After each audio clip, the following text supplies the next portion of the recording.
première alternance vraiment démocratique, l'immense espoir de changement véritable en ce qui concerne le renforcement de l'état de droit, des droits de l'homme, de la démocratie, de la bonne gouvernance, de la transparence dans les affaires, dans la gestion des affaires publiques, dont le SOPI était porteur, était en voie d'être trahi.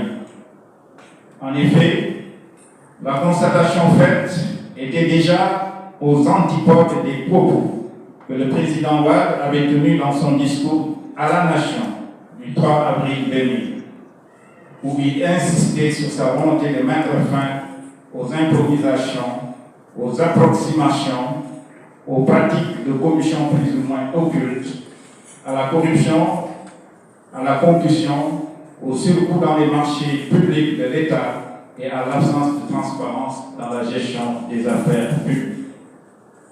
Certes, il y a eu notamment sur le plan des infrastructures, des avancées louables qu'il faut cependant relativiser compte tenu du fait que les importantes ressources financières qui ont été mobilisées ne l'ont pas été, avec le souci constant d'un emploi économe et vertueux, comme le montre le scandale du tunnel de Soumbédioune et celui de l'autoroute à péage Pikine-Diamniadio, dont les travaux ont coûté au moins 3 fois ce qui aurait dû être dépensé. Force est donc de reconnaître qu'à la fin de sa présidence en 2012, le président Abdoulaye Wade avait contribué à l'aggravation de la malgouvernance, qui est un des volets de la crise morale. Cette affirmation est étayée par de nombreux faits, ainsi que des scandales et des affaires nébuleuses qui ont été largement médiatisées. C'est pourquoi, dans son discours d'investiture pour l'élection présidentielle de 2012, prononcé le 10 décembre 2011, le candidat Macky Sall avait clairement fustigé cette situation en disant notamment, je cite, « Notre cher Sénégal va mal, très mal. Il est traversé par d'innombrables fractures, il est en crise. La crise sociale qui prévaut dans notre pays n'est plus conjoncturelle. Sa durée, son ampleur et sa profondeur l'ont rendu structurelle. Le malaise social est profond. Il traverse toutes les catégories sociales du pays. Le modèle de développement choisi jusqu'à présent ne parvient pas à venir à bout des injustices sociales. Il faut le changer, il nous faut le repenser. Notre modèle économique n'est pas suffisamment productif pour nous permettre de créer les emplois et les richesses nécessaires à notre développement. À la crise économique et sociale viennent s'ajouter une crise politique et une crise morale majeure. La volonté de violer la Constitution, la centralisation excessive des pouvoirs, la gabegie et la corruption en sont les expressions les plus visibles. Les scandales sont quotidiens, les valeurs fondamentales de la République sont fortement menacées alors que la cohésion sociale est fragilisée. Il nous faut donc agir ensemble. Le peuple est fatigué, mais le peuple sénégalais est debout. Fin de citation. Fraîchement élu en 2012, le président de la République Macky Sall avait confirmé ses nobles ambitions au travers de bonnes, belles et justes paroles dans ses discours des 4 avril 2012, 31 décembre 2012 et 4 avril 2013, faisant des promesses relatives à des ruptures d'ordre éthique dans la gouvernance des affaires publiques pour lutter notamment contre la crise économique et sociale, la crise politique et la crise morale majeure, ainsi que la centralisation excessive des pouvoirs. La flamme de l'espoir a été davantage ravivée quand le 14 septembre 2012, à l'occasion de la Journée nationale des institutions, le président Macky Sall avait annoncé son intention de créer une commission nationale chargée de la réforme des institutions. Créée par la suite par le décret 2013-730 du 28 mai 2013, la CNRI a fait dans son rapport de décembre 2013 des recommandations patriotiques qui, malheureusement, n'ont pas été bien mises en œuvre dans la réforme constitutionnelle de 2016.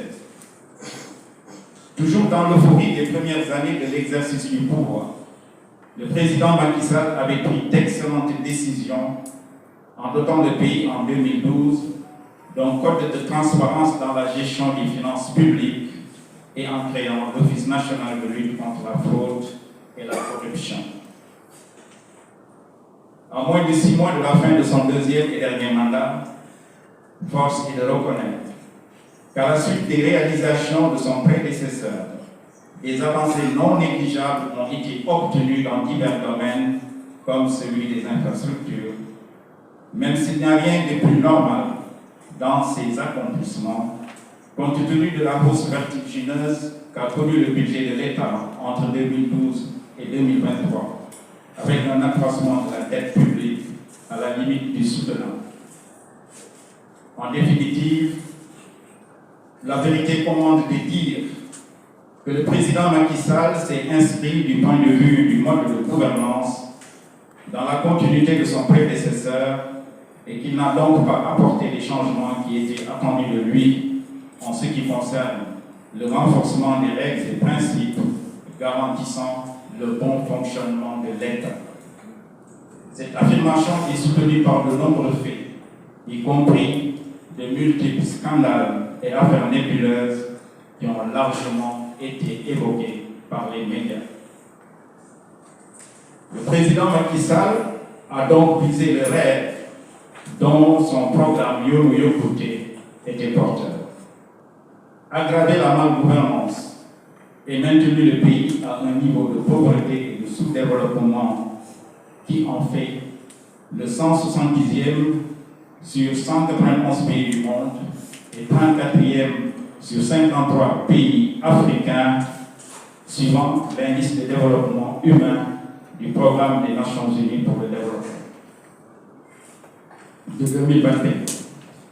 Ce niveau de pauvreté contraste grandement avec l'existence d'une infime minorité de politiciens professionnels et de fonctionnaires devenus paradoxalement des milliardaires, alors que de nombreuses familles peinent à trouver un bon repas par jour. Par ailleurs, en rapport avec l'échec de la lutte contre les atteintes à la sacralité des ressources appartenant au peuple, le président Macky Sall a eu à prendre plusieurs décisions hautement antipatriotiques que tout chef suprême désirant obtenir un bon fonctionnement de l'État doit systématiquement éviter. En effet, il a eu à affaiblir des corps de contrôle en défendant des alliés qui ont eu des comportements inconvenants à leur égard et a eu à établir une proportion à responsabiliser des personnes qui ont été impliquées dans des malversations. Il apparaît donc que malgré la claire conscience que les présidents de la République qui se sont succédés à la tête du pays depuis 2000 avaient des besoins de changement véritable exprimés par le peuple sénégalais au travers des deux alternances,